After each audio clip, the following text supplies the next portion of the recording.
Hey guys, qabxiin ministirii kutaa 8ffaa bara 2015 gadi lakkafamee jira. Qabxii kana tooftaa salphaadhaan akka itti ilaallattanii isinitti agarsiisa jechuudha. Steeppiin inni jalqabaa browzera keenya ni bannaa, Chrome ta'uu danda'a, Opera ta'uu danda'a, Firefox ta'uu danda'a, isaan banna jechuudha. Ani Chrome kana banadheetiin jira. Kunis websaayitiin irratti ilaallu. Ani Chrome kana baneetiin jira. Websaayitiin irratti ilaallu oromia.ministry.et jennee URL keessatti barreessinee kanatti searchii goone jechuudha. Isaan booda fuula kanatti nu fidaa.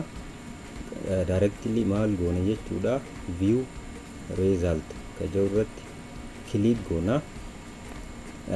Iddoo itti ilaallannu nu fideeti jira. Asirratti registration numberii barataa sanii isa digitii 7 sana barreessina jechuudha. Check godhuudhaaf kana barreesseetiin jira. Asirratti maqaa keenya isa sirriidha kan admission card irra jiru san jechuudha. Isa barreessina. Ani kana barreesseetiin check result ja'an jechuudha. Bifa kanaan akkanatti fida jechuudha. Bifa kanaan nu fida jechuudha resultii.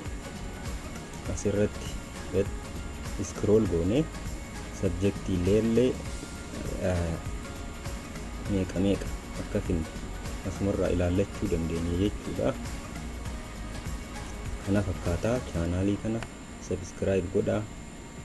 Odeeffannoo waqtaawaa ta'an yeroodhaan akka isin dhaqqabaniif subscribe godhaa jechaa yeroo itti aanutti hanga wal agarru nagaan naaf turaa isiniif jedha.